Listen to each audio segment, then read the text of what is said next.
Happy Pride Month for those of you who are connected to this in some way through your own sexual identity or through the support as allies of others in your family, community, work, environment, whatever it might be. There is a lot of contention these days, it seems, around Pride Month, at least where I live. There is a lot of some stuff, but what I wanted to do today is bring forward some of my favorite books that feature LGBTQIA characters. I have over the years been really blessed by a number of reads that I think are significant, and they're not in any particular order of when I read them, but they're just the ones that came to my mind sort of in the order that they came to me. So let's get started. The Lions of Fifth Avenue by Fiona Davis was one of the first I read by this author, and I really enjoyed it. I gave it 4 stars. I read it a couple of years ago, I think, and it is a dual timeline, which I understand is typical for Fiona Davis. I did not purchase this one. I borrowed it from my library, but it came recommended, I think, in a list of books at that time about queer characters in historical fiction. I love the setting of this. I think it's really what drew me in, and all of hers are set somewhere in New York around some iconic building or something, that is very iconically New York City. So this one is in the New York Public Library, which is one of my favorite places I've ever had the pleasure of visiting. It follows a woman named Laura Lyons, who is in 1913 New York, and she is moving into the New York Public Library and into an apartment that exists in the building with her husband, whose name I cannot remember, and her children. He is a superintendent now of the New York Public Library, and so they've been forced to move here, and living in the library has its benefits and also has some quirkiness to it. And her husband works a lot, but nevertheless, she is exploring the city, and she discovers this club of women called the Heterodoxy Club, and they're really devoted to women's rights issues. They're suffragettes in many cases.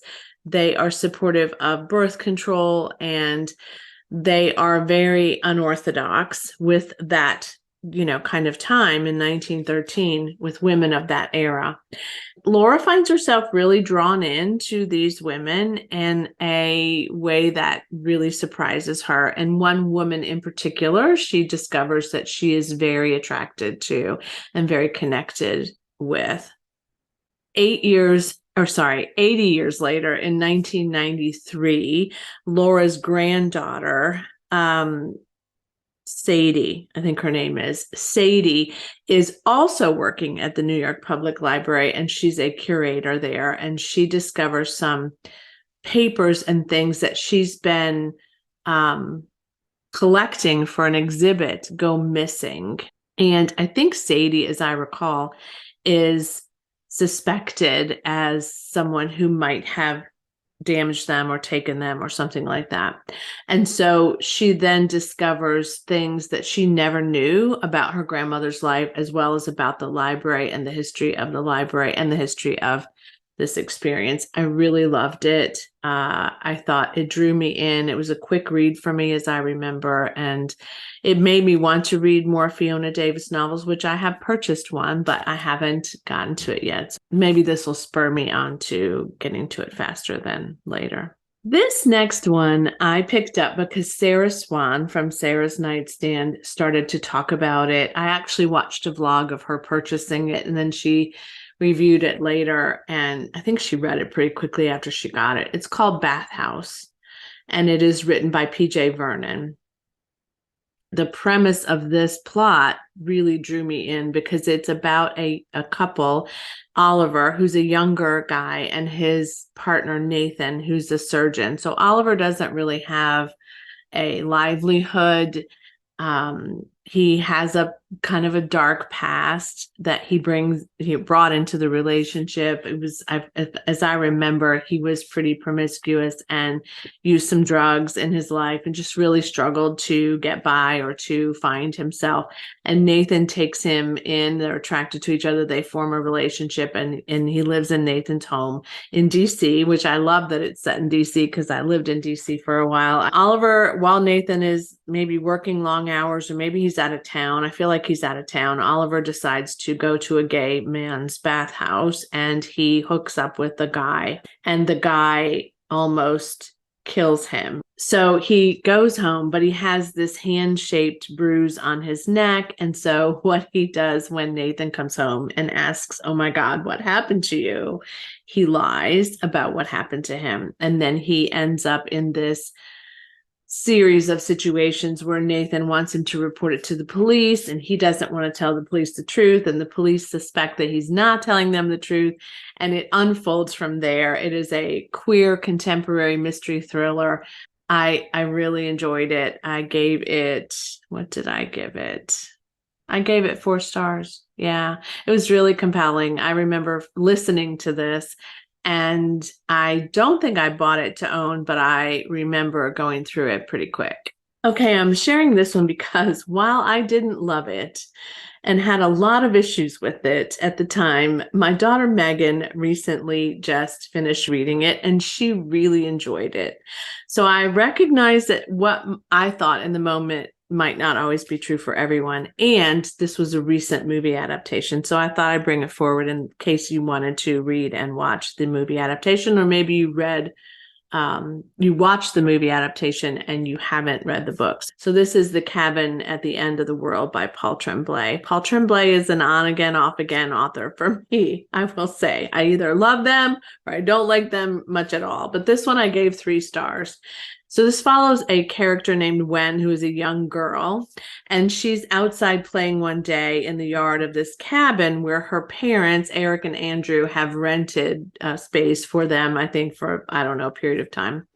And they're all in the middle of the woods, essentially. There's not a lot of neighbors nearby. And this man comes up to Wen while she's playing and he starts up a conversation with her. He's a very large man, very kind of imposing, but also very kind and loving. And so she's like kind of drawn to him, but a little bit uncertain. And so she, she kind of is won over pretty quickly by Leonard. He's pretty charismatic. And then he says to her, "Nothing about what is about to happen is your fault." And then these other people show up and they are clearly connected to Leonard, and they have some menacing weapons in their hands, and they break into this cabin before Eric and Andrew are able to secure the cabin with Wen inside.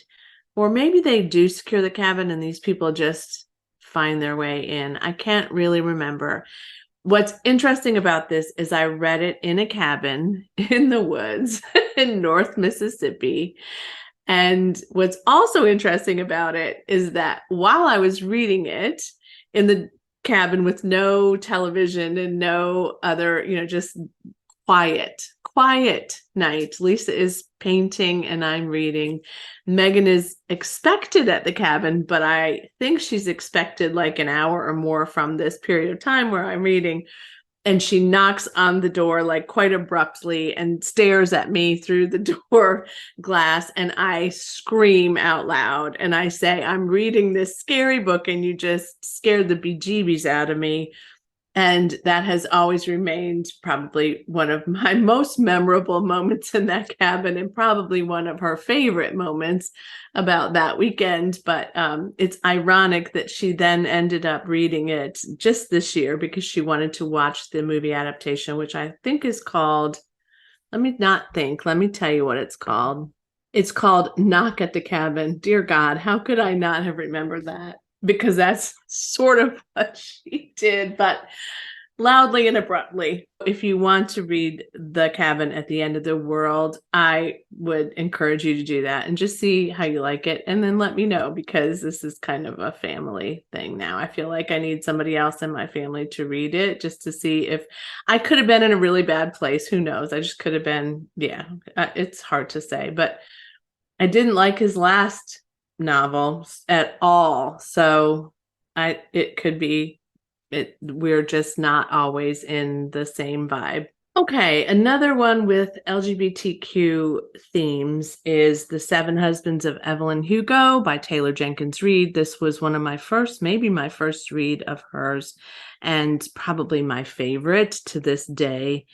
I'm not going to tell you a whole lot about this because this is one of those novels that I would not have wanted to know a whole lot about it, and I did not read the synopsis.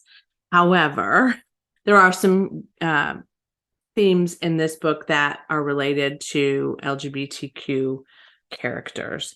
The plot of this novel is that a woman named Evelyn Hugo, who was a famous film star back in the age of glamour, and I can't remember what, I guess it's the 1950s.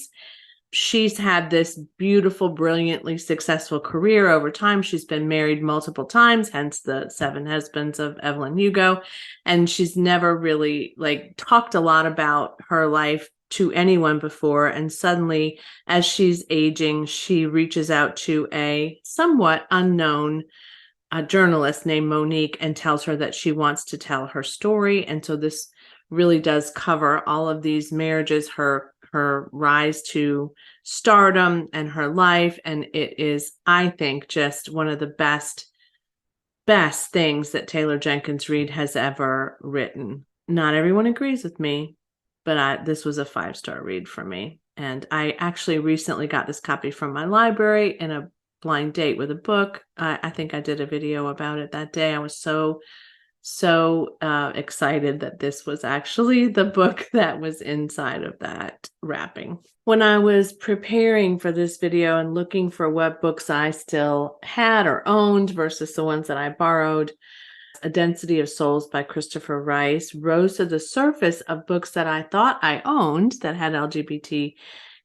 themes, and I don't own A Density of Souls. I think it is probably the only one of his earlier works that I don't own, but this is a debut novel, and it's set in New Orleans, so that was also a draw for me. And of course, Christopher Rice, who is the son of Anne Rice, has a long history in New Orleans because he lives there and has lived there for a number of years. So I really appreciated this one because I do love kind of some dark academia novels. And this one was about some friends, Meredith, Brandon, and Greg, who are very, very popular. And then Stephen, who is not.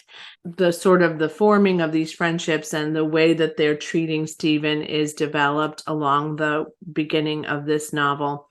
And then there are 2 violent deaths that occur that impact all of them. So then they come back together again, as I recall, as adults, or at least young adults, and there's more information that's exposed, and they discover that there was a lot more going on than they realized, and a lot more is unveiled about these deaths and about their relationships and about the things that they weren't necessarily understanding or aware of or honest about, and the consequences of what happened at that time. I really enjoyed several of his, and I feel like more than one of them has, as I remember, has queer themes, but I think this one stands out to me because it was my first, and I remember feeling like it was just beautifully lyrically written. And Christopher Rice's father was a poet and also did some other writing, but was a poet,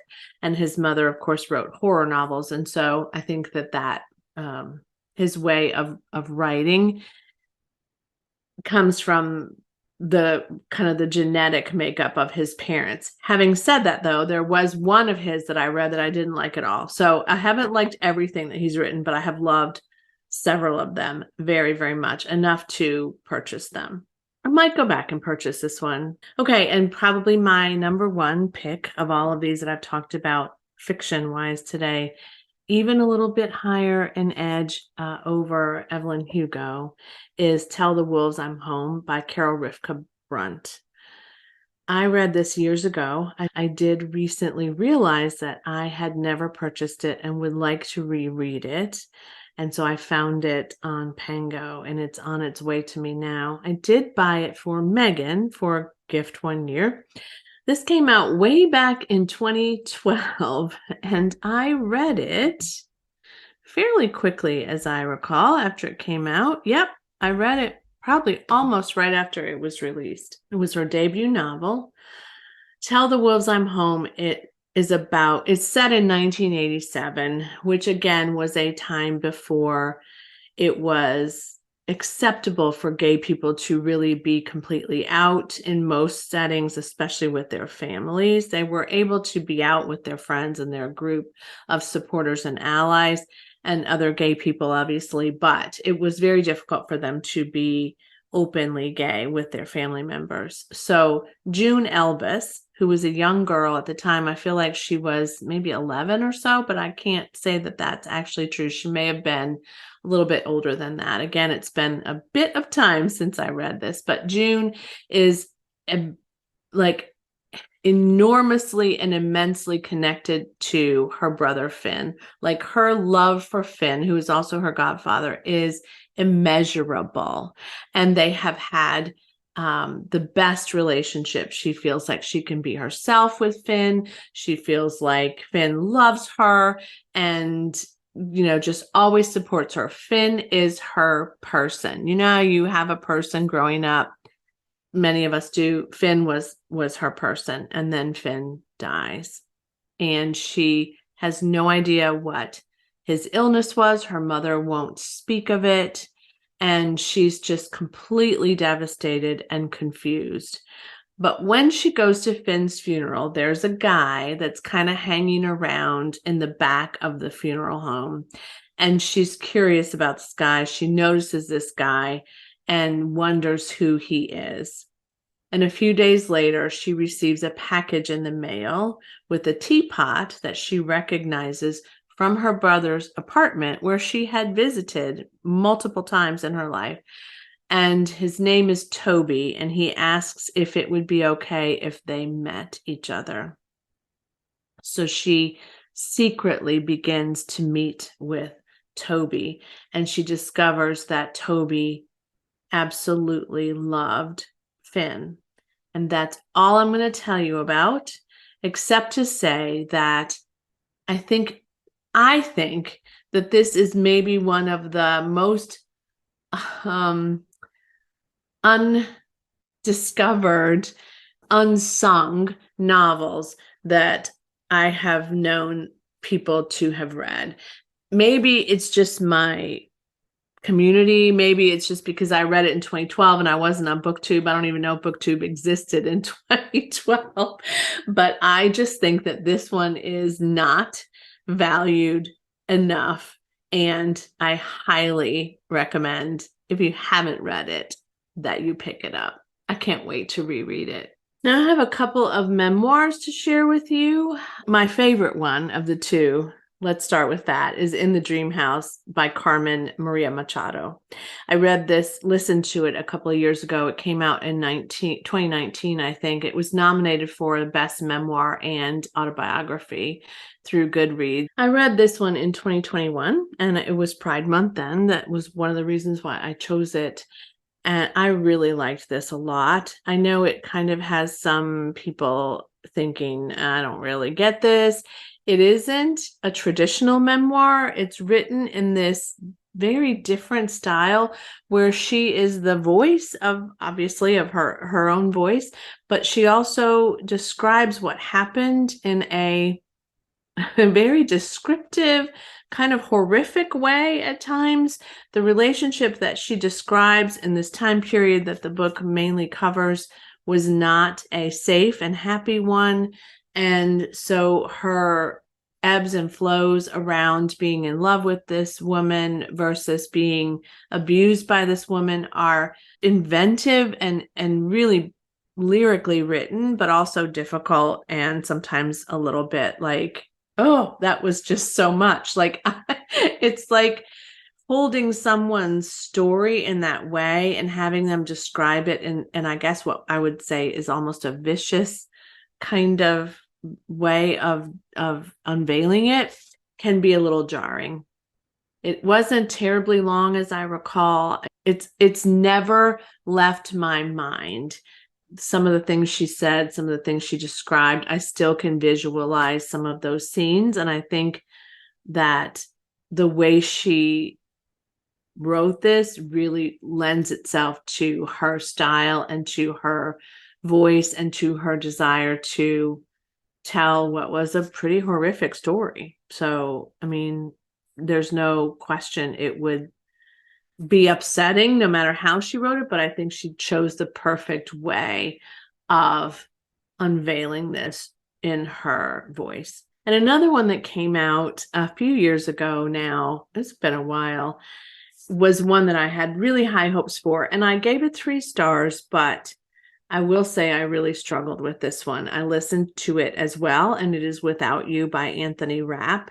Anthony Rapp was one of the stars of Jonathan Larson's Broadway hit Rent, rock musical Rent. It is also a movie adaptation. It won the Pulitzer Prize, and Anthony Rapp played a character named Mark Cohen in this original play. He also played the role in the movie, which some people were struggling with, all of them coming back in the movie because they were so much older than they were when they were first in this production on stage. Nevertheless, Rapp tells the story of his other cast members. He tells the story of his journey into acting and his audition for Rent.